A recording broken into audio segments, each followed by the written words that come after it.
Morning. Good morning. Blessing of the Lord be upon you. We bless you in the name of the Lord. Thank you.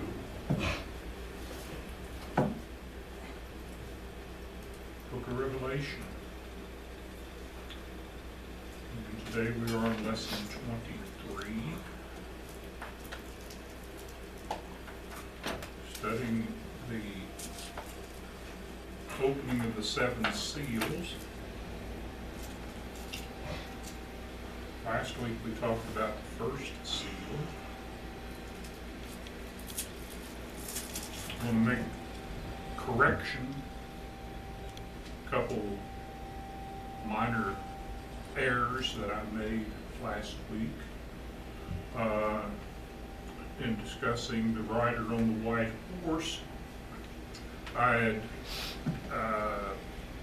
mistakenly said that talked about how the rider on the white horse appeared here, Revelation 19 and Revelation 16. But it wasn't Revelation 16 that I should have been referring to, it was Revelation 14. But in Revelation 14, Jesus appears with the 144,000, but a white horse is not mentioned. So, make that correction. It's part of the stream of consciousness that runs through the book of Revelation, where you have the rider on the white horse, but Jesus and the armies that are following him, when you get to Revelation 14, it goes back in time. You're actually going back in previous, like back to chapter 10, setting up a whole new look at the universe, building up to the destruction of of Rome, and then when you get over into 19, you have the destruction of Rome completed. So, and that's more in harmony with the rider on the white horse there, with the armies of heaven following him. And again, the spiritual battle that we are involved in, a continuation of it, so to speak, but there more so the historical aspect of the destruction of Rome. So we looked at rider on the white horse, and we mentioned the arrows that the Lord uses. Remember that, and it's important that in these seals, what John is seeing is a series of visions of the destruction of Jerusalem, but it's by Old Testament prophecy. And we looked at some of the things, talked about some of the things that the Lord would use to physically destroy the nation of Israel. Destroy Jerusalem, destroy the temple. And we look at the prophecies of that. So what we'll look at today is the second seal. Hopefully we'll get a couple of seals done today. Be great if we could get 3 done, but I don't think I can do it. But maybe we'll only get 1 done. Depends on how it goes, how much discussion we have on it. But the second seal is the rider on the white horse. Rider on the red horse. Okay? And I'll read the passage here, verses 3 and 4 from Revelation chapter 6. When he opened the second seal, and of course it's the Lamb, that's Jesus, in heaven, opening the second seal, John says, I heard a second living creature say, come. And out came another horse, bright red. Its rider was permitted to take peace from the earth, so that the people should slay one another, and he was given a great sword. All right? So, remembering that this is prophecy against Israel. Jerusalem and the temple. You have the rider on the white horse who comes, and what's he going to do? He's the one who's in charge, and he's the one who's going to bring the Roman army against Israel. But he does it in the sense he's gathering an army, 144,000 figurative amount. He's establishing his kingdom that is going to come out of Israel.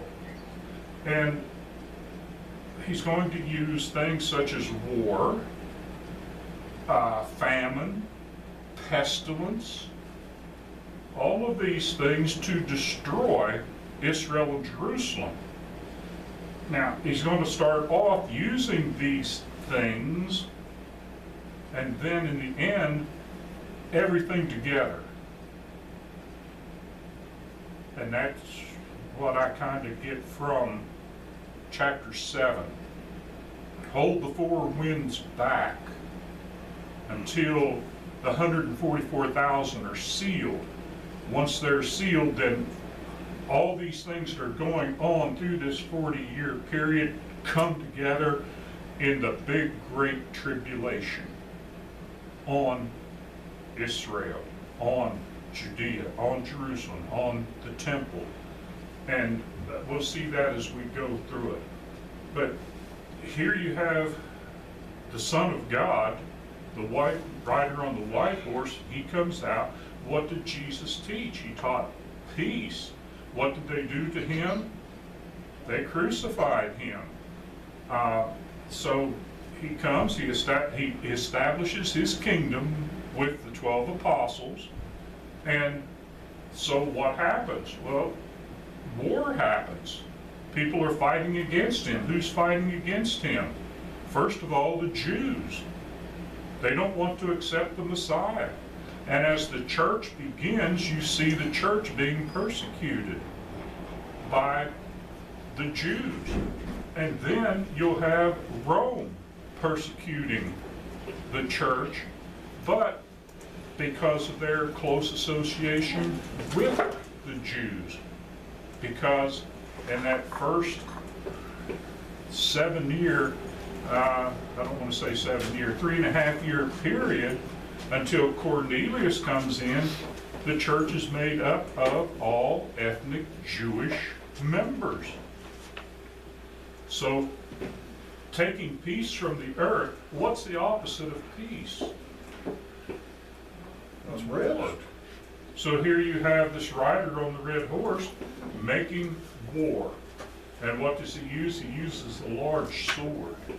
Well, the Roman army is big and powerful and strong. And they were aggravating the people of Judea for quite a number of years. And there were cases where there were uprisings. Of course, we know about Barabbas in the gospel accounts. But taking the peace from the earth. So there's going to be a continued aggravation throughout this 40-year period to the point where eventually Rome destroys Jerusalem. So, Matthew chapter 24, verses 4 through 7. First part of verse 7. What is Jesus saying here? And I've got this broken down. First of all, we look at the passage. And Jesus answered them. Remember what the context was there. Jesus, it's called the Olivet Discourse. Jesus is sitting on the Mount of Olives. His disciples have asked him, when will the destruction of Jerusalem and the temple come? What will be the signs of its coming? And if we're reading it correctly and on down, the second part of Matthew 24 is his second coming, which there'll be no signs of. He'll come like a thief in the night. But of the destruction of Jerusalem, he answers them. He says, see that no one leads you astray. For many will come in my name, saying, I am the Christ, and they will lead many astray. And you will hear of wars and rumors of wars. That's the rider on the red horse, isn't it? See that you are not alarmed, for this must take place. But the end is not yet. You're going to have a period of time where there are wars and rumors of wars. But that's not the end of it yet, for nation will rise against nation and kingdom against kingdom. So, what are the things that are being said here? There are going to be false prophets. And these were not necessarily predictors or soothsayers, but teachers having, as they said, a message from God. Now, how many false teachers do we see even in our day? It's, I've got a message from God for you. God doesn't deliver messages today. He's delivered a message, and we need to open up our Bibles and read that message. Such pretenders have arisen in every great crisis, but the Jews, a few years later, were deceived continually by fanatics and impostors who professed to be inspired and promised the infatuated people deliverance, urging them to resist the Romans. Remember what we talked about in the intertestamental period? Josephus was even saying, hey, don't fight the Romans. You can't win. They are too powerful. Oh no, if we go up against them, God will be with us. Wait a minute. Jesus was prophesying, saying, I'm sending the Romans against you. Now, we don't see those exact words, but that's what's coming. All right? So, they thought God would be with them. God would forgive them because they were God's chosen people. And in expectation of the coming Messiah to lead them to immediate victory. And that's, if you look at Josephus and that B-E-L, okay, well, that's kind of like the wars of the Jews, okay?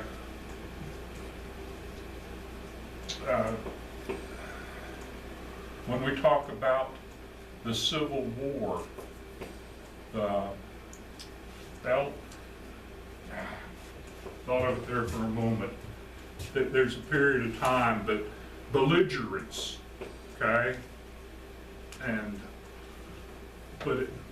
that's a kind of, I don't know if that would be like the Latin spelling, Latin designation of that. Anyway, the designation false prophets applies also to those heretical teachers who vexed the peace of the early church, and of whom John expressly speaks, many false prophets are going out into the world. 1 John chapter 4 and verse 1. When was John writing those letters? Very closely up to the time of AD 70. Many false prophets have gone out into the world. What are they saying? They're saying a lot of different things, but one of the things they're saying is, if we fight against the Romans, God will be with us. They're wrong. These were Judaizing and Gnostic teachers who tried to mar the good work of the apostles. They were constantly fighting against the apostles and what the apostles taught. And you can see that in Acts chapter 20, verse 30, Romans chapter 16, verse 17, verse 18, 2 Corinthians chapter 11, verse 13, Galatians 1, 7 through 9. What does Paul say in Galatians 1, 7 through 9? There are people out there teaching a different gospel, but there's only one gospel. You need to go back to the gospel that we taught from the very beginning. It's recorded in the book of Acts, right?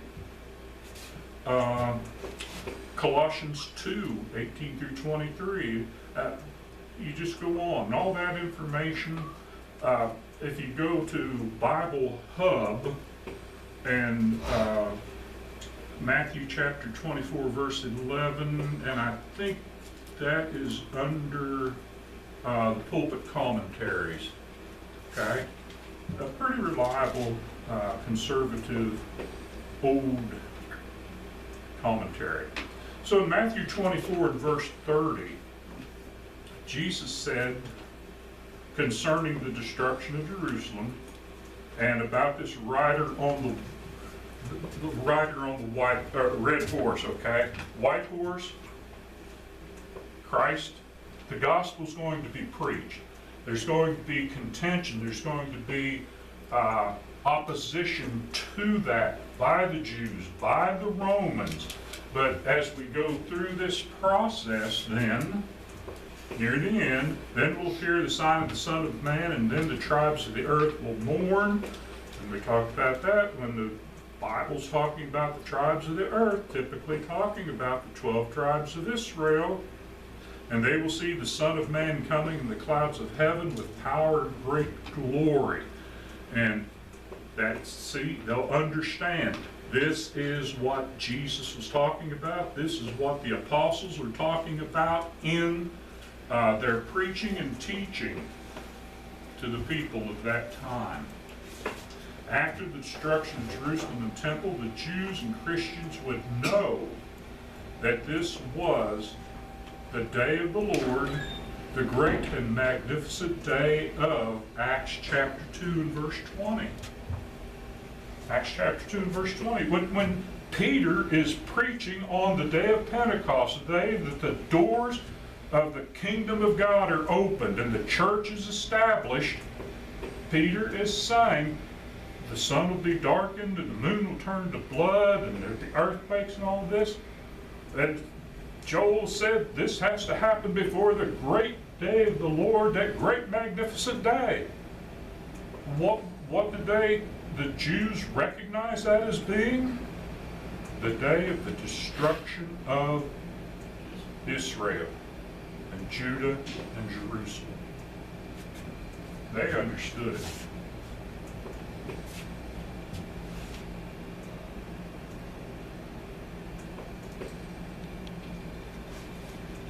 Do you have any questions on that second seal?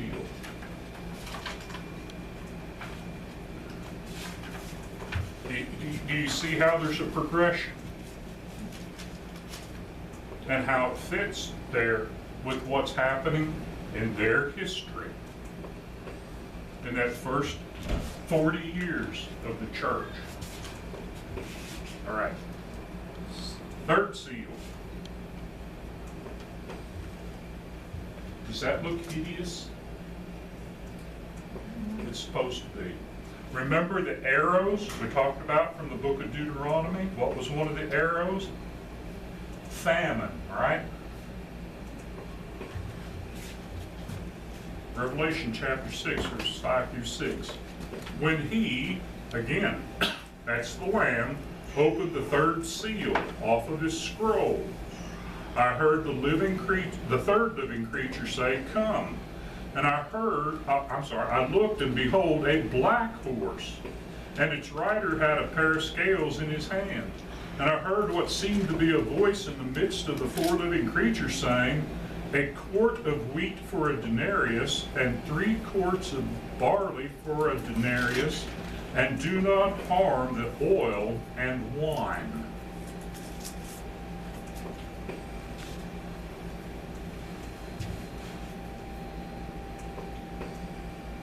How's that a sign of famine?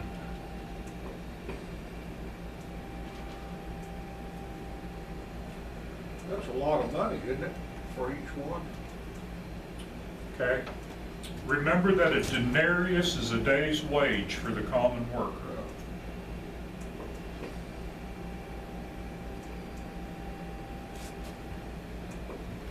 Wheat. What's supposed to taste better, wheat bread or barley bread? Wheat bread. Wheat bread. Barley bread is coarse. Some people do, some people, I do, okay? But it's a little rougher texture and all. It's a lesser form, all right? But here's the deal. Okay, what's the difference between wheat and barley and oil and wine? Essentially grape juice. But what's the difference between those two well, actually four, but two sets of commodities? What's the difference between them? There's abundance of barley and wine compared to wheat and oil. Well, not really. Well, I'm looking at the prices here. Well, the price, Guessing. okay, it would, what's suggested is a quart of wheat would be enough bread to feed one person for a day. So for what a person would earn in one day, they could feed one person for a day. But a family man could only feed maybe 3 people and wouldn't be very much taste to it with the barley. But go back to barley, wheat and barley, and compare that to the oil and the wine. What's the difference between? One's filling and the other one is not as. Would the oil be more expensive and the wine? They would be a little more expensive, but there's something different, okay? And here's the difference. The wheat and the barley typically are what are grown, and you might store them for a while, but you're definitely storing the oil and the wine. So these are famines where the wheat and the barley are hard to get a hold of, okay? So it might be a year that there's no wheat and there's no barley, but the oil and the wine that's stored for a while, the famine's not going to last so long that these are used up. In other words, famine for a little while, and then famine for a little while, and then things come back. Famine for a little while, things come back. But then again, when the 4 winds are released in Revelation chapter 7, or it's talked about them being released in Revelation chapter 7, I believe then you've got 3.5 years of famine. And what happens in 3.5 years? You don't have anything in store. Nothing's being produced, wheat and barley, and nothing in store, oil and wine. Does that kind of make sense? Because I'm trying to get this picture established of what's going on. You're going to have 40 years. There's going to be wars and rumors of wars throughout this period. There are going to be famines throughout this period of time. But not such a big famine. There'll even be talks later that when we get into the Roman Empire aspect of it, where maybe 1/3 of the earth or 1/4 of the earth is destroyed. But I don't think we see that in these seals. But follow along with me. Let's get to a little discussion here. All right? So Matthew 24, verse 7, the second part of that. And there will be famines in various places.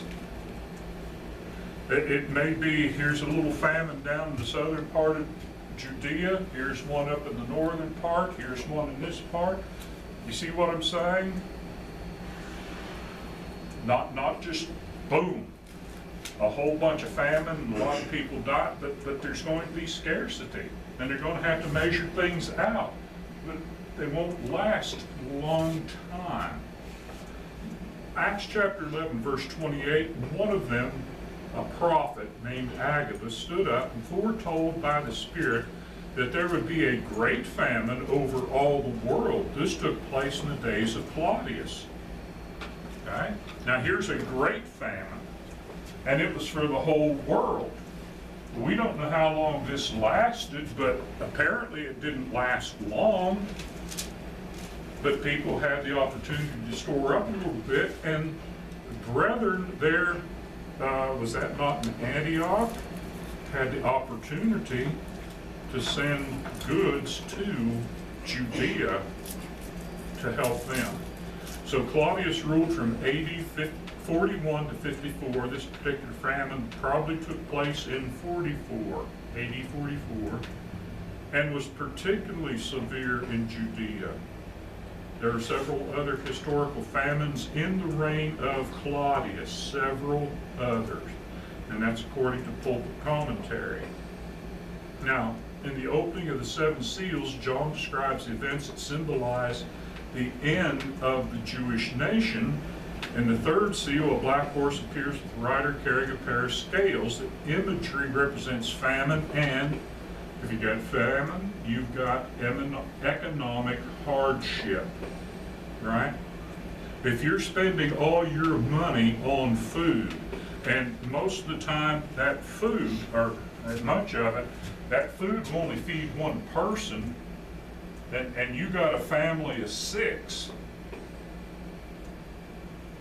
what happens? That's pretty tough, isn't it? What do you tell your kids? And you get into the actual destruction of Jerusalem and read some of the accounts of that. Even go back to the Old Testament when Jerusalem was destroyed, when Samaria was destroyed, where you have people eating their children so they could survive.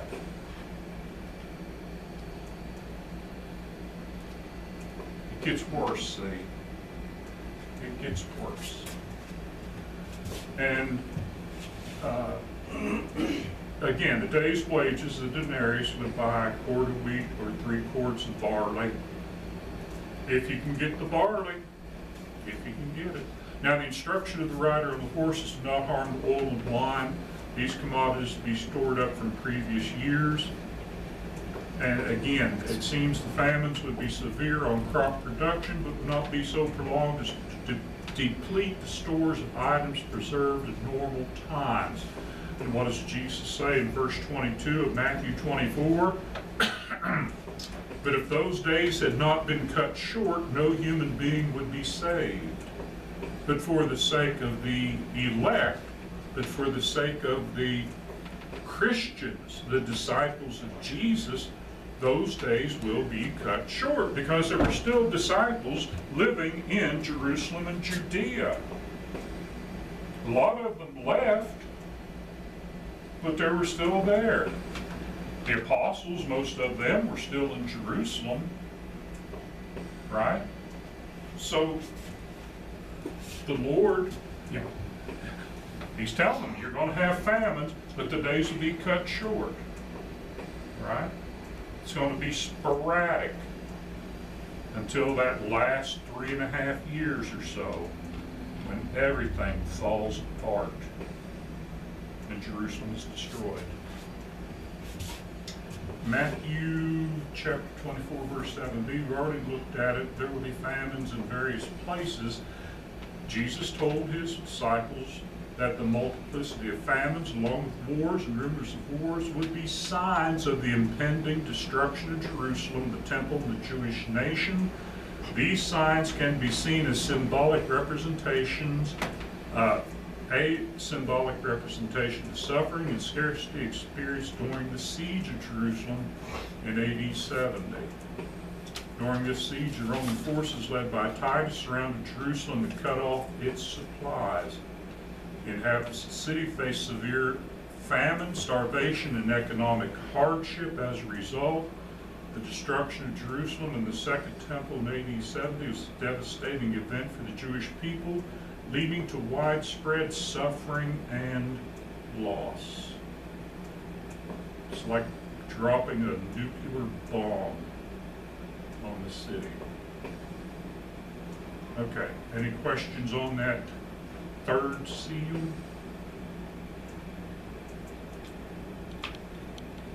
This one's interesting. We'll get this one. Gonna do it. I'm gonna do it. I'm gonna get 4 seals in today. All right. Fourth seal. Revelation chapter 6, verses 7 and 8. When he, again, that's the Lamb, that's Jesus, in heaven, opening the scroll. And where did the scroll come from? Even if it's figurative, where did it come from? Book of Daniel, right? The book of Daniel, the prophecies of Daniel that were sealed up to be revealed in what? The last time. The last time of what? The last time of the nation of Israel. So he's gone to heaven. He's worthy to open the scroll because he was the lamb, sacrificial lamb, Passover lamb, okay, who's worthy to open the seals. So here, he's opening the 4th seal, all right? And when we get to Revelation chapter 7, we're going to relate these a little bit to the 4 winds being held back, okay? These things are going to be happening, but they're not. They will be happening sporadically, but they're not going to, at the point of the destruction, everything's going to collapse at once. Well, if a wind comes from one direction, that's not too bad. What if happens if the wind comes from all 4 directions at one time? Tornado. But you've got like a microburst, boom, boom, it's just, okay. But we'll get more on that when we get there. I better get back to it. All right. Then he opened the 4th seal. I heard the voice of the 4th living creature say, "Come." And I looked, and behold, a pale horse, and its rider's name was Death, and Hades followed him. Any translations that say hell, or commentaries that say hell are wrong. It's Hades, and we talked about Hades. We still have some of the papers there, don't we, about where souls go until Judgment Day, all right? And they were given authority over 1/4 of the earth to do what? To kill with the sword, and with famine, and with pestilence, and by wild beasts of the earth.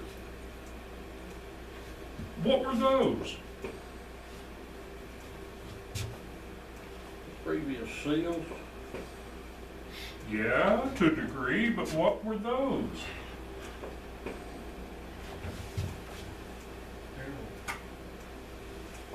What? Arrows. The arrows of the Lord from the book of Deuteronomy. Right?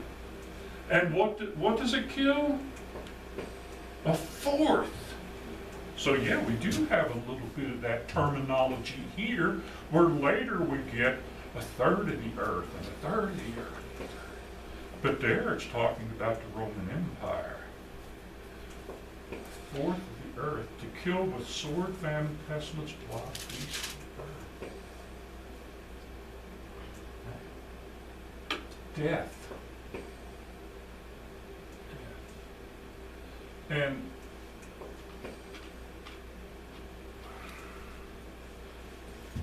this, all right, this picture does not reflect what's in the text.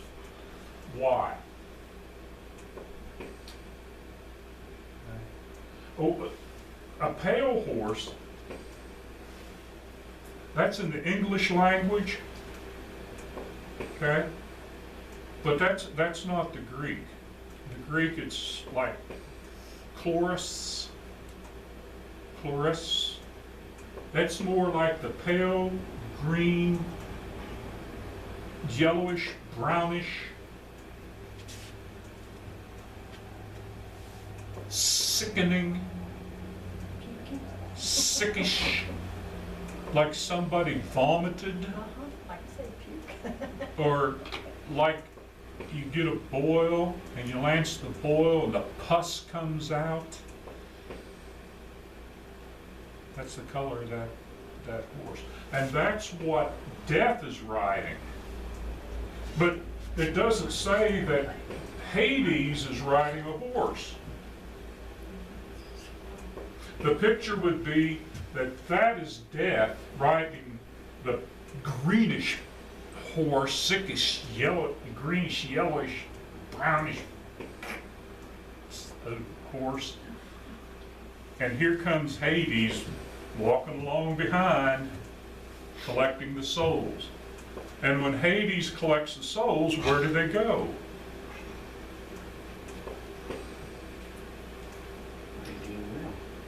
The Hadean realm. The righteous go to paradise. The unrighteous go to torments. What are they going to go there? Why do they go there? Because they're going to wait till the end of the book of Revelation to the day of judgment. But it's the arrows of the Lord. See? It's a fourth seal. But this is something, it's going all through that 40-year period. Make sense? I know this is kind of besides the point, but on this horse on the right, you see his left leg, what's the right leg? Yeah, it's like he's a cripple or whatever. It's, yeah.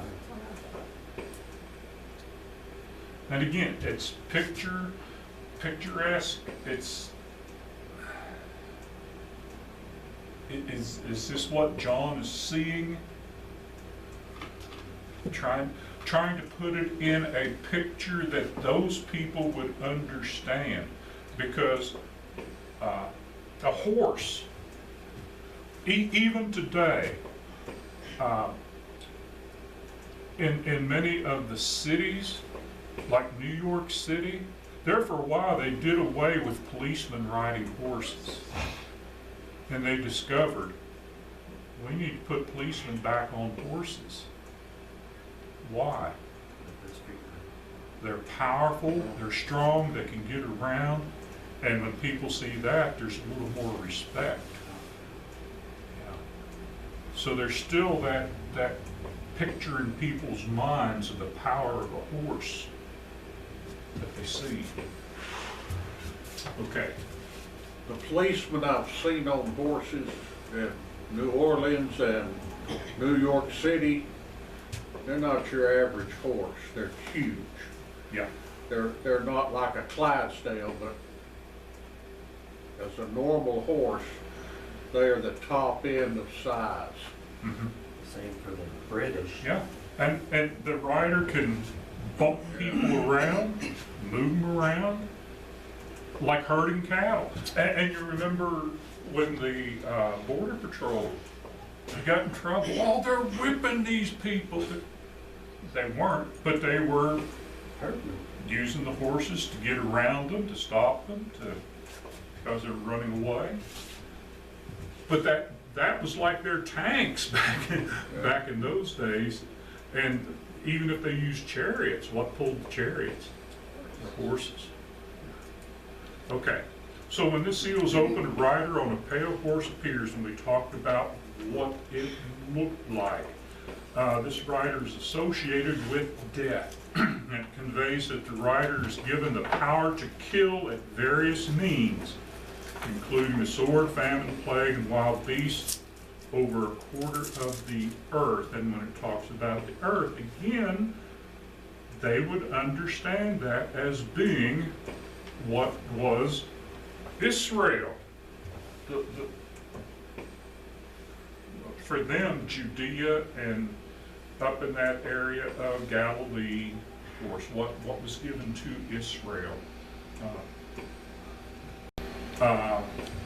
This seems to bear out that the arrows of the Lord against Jerusalem and Judea now come in a more concentrated and heavier course.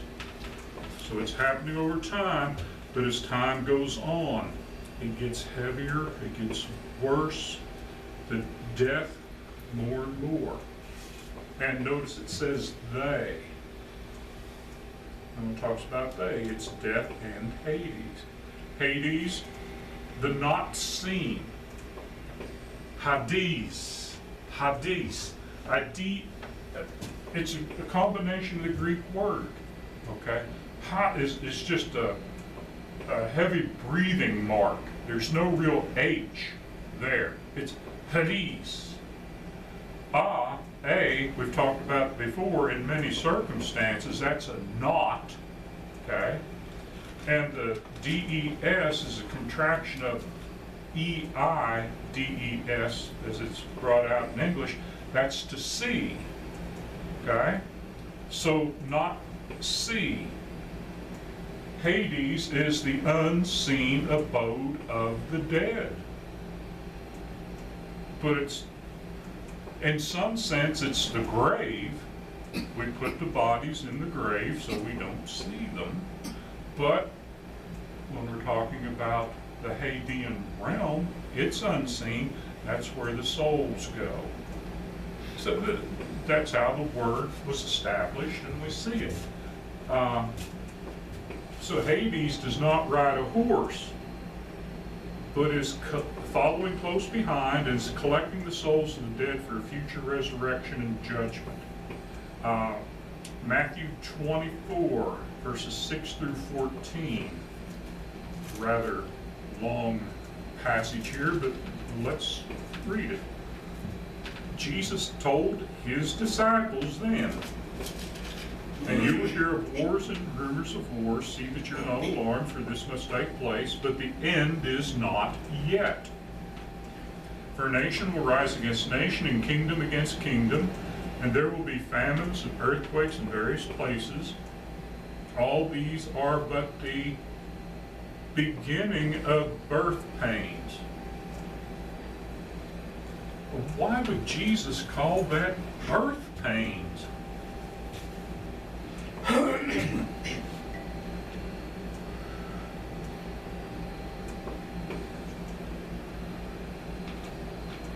Mine has sorrows. In my Bible, it has sorrows, the beginning of sorrow. Beginning of sorrows. Yeah. What did Jesus, if we think back, when he's talking about the destruction of Jerusalem, he's talking about the woes and about pregnant women and those who are nursing children. And he'll talk about it again. Pray that your journey's not, that when you have to run from Jerusalem, not pregnant, not in the winter, not nursing a child, all these things. And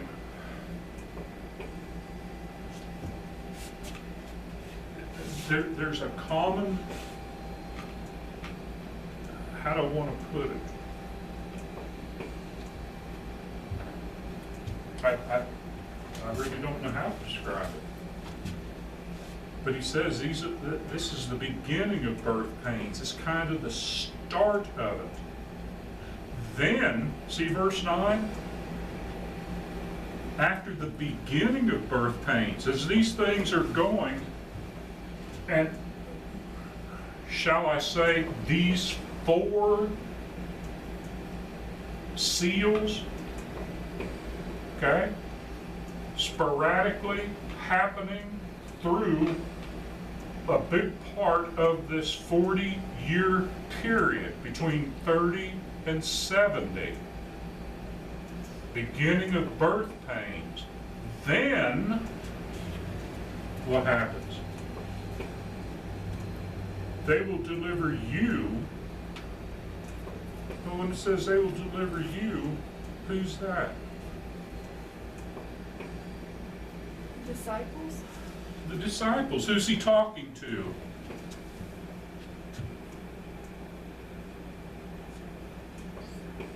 told you last week.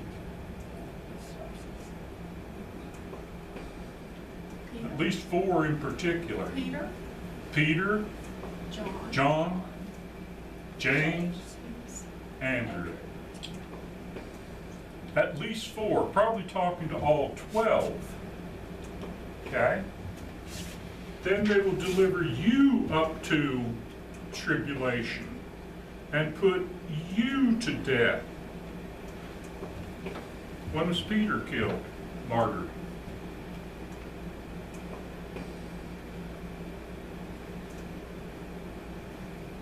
About AD 67. When was Paul martyred?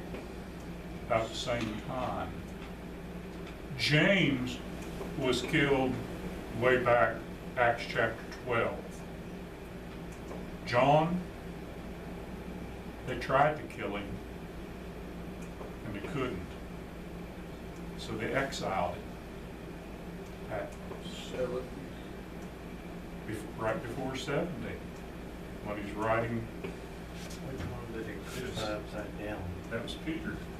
Yeah. By tradition tells us that, all right? So put you to death, and you will be hated by all nations for my name's sake. You Christians. And that's why you'll see some commentators say in Acts 11, is it 11:26?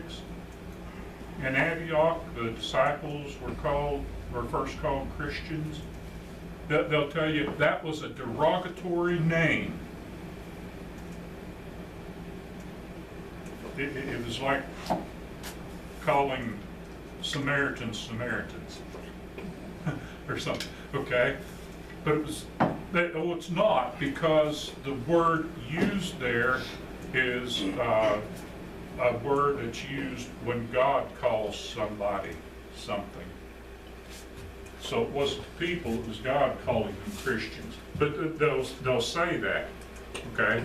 They're hated for my name's sake, and then many will fall away and betray one another and hate one another, and many false prophets will arise and lead many astray. And because lawlessness will be increased, the love of many will grow cold. But the one who endures to the end will be saved. Don't give up. And this gospel of the kingdom will be proclaimed in the whole world as a testimony to all nations, and then the end will come. What end?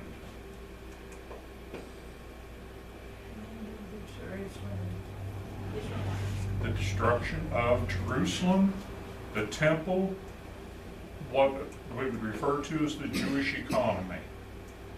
That's done. But the gospel's preached to the whole world. What do they understand as being the whole world? Just that area? Might be just, The Roman Empire. Far west of the Roman Empire, Spain, England. Paul supposedly went to Spain. There were disciples that went on up to England, Scotland, Ireland. The gospel was preached that entirety within 40 years. All right? Then it's time. And what happened? Destruction of Jerusalem. Okay. What happens next?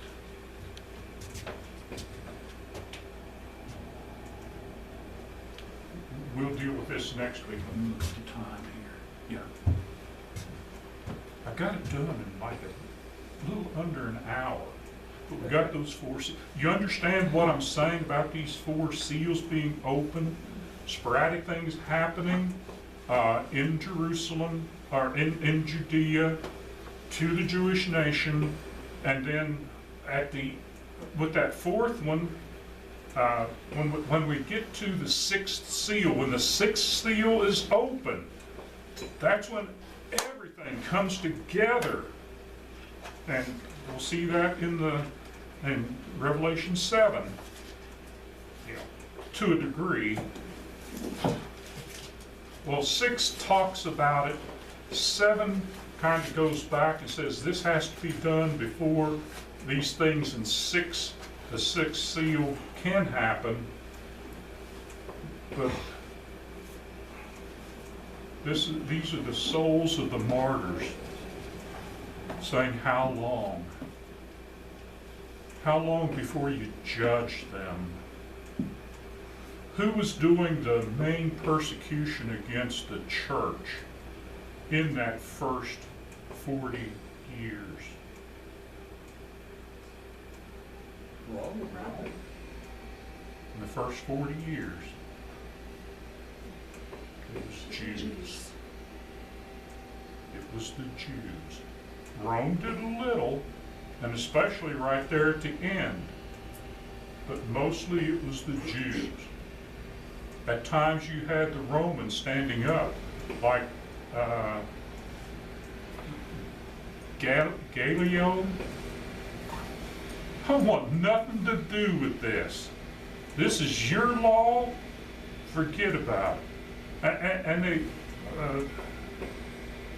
Claudius kicked the Jews out of Rome because they argued about it, which included kicking out Christians too. But mainly the Jews were the ones who were doing this persecution the first 40 years. Then, because Christians were seen as Jews, you get in that time of Nero, the later period, like from 60 to 70, when Nero starts really persecuting Christians. Paul and Peter both were martyred by Nero. Okay? But because he saw them as Jews. In our previous studies about the Jews being expelled and all, I have not thought about it till now. But they leveraged the law, the secular law of the Romans, against whoever they were persecuting. The other Jews, you know, they chased Paul across nations, and even up to the death of Christ. Well, after the death of Christ, they still manipulated the law against. That's what they used to persecute people, is what I'm trying to say. Right. Now, how did that come about that they could do that? All right. I haven't thought through that far yet. Yeah. Judaism was a legal religion in the Roman Empire.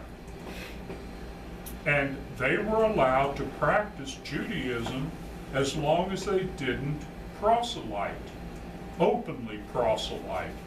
Now, you know, if a person said, hey, I'd like to become a Jew, that wasn't a problem. But if they went around trying to really convert people, then that became a problem, all right? But their agreement was, we will bow down to your authority in order to keep our religion. Well, with Christianity comes along, and for a long time, the Romans saw them as Jews, but when the separation occurred, Christianity was not a legal religion.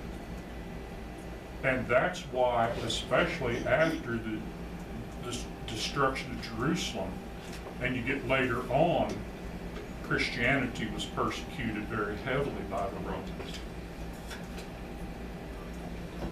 It was persecuted, Christianity was persecuted by Nero because he found them to be a scapegoat for the burning of Rome.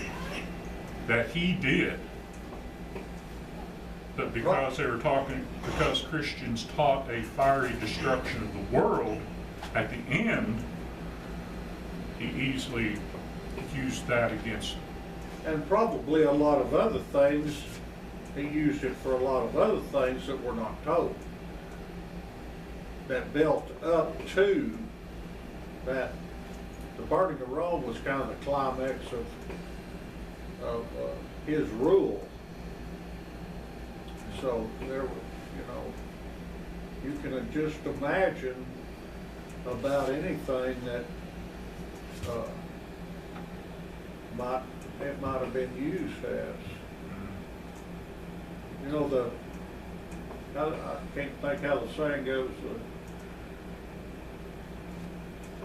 the best weapon against your enemy is to know your enemy's ways, or something like that. You know what I'm talking about? Yeah, Sun Tzu's. I can't remember how it goes, Yeah. but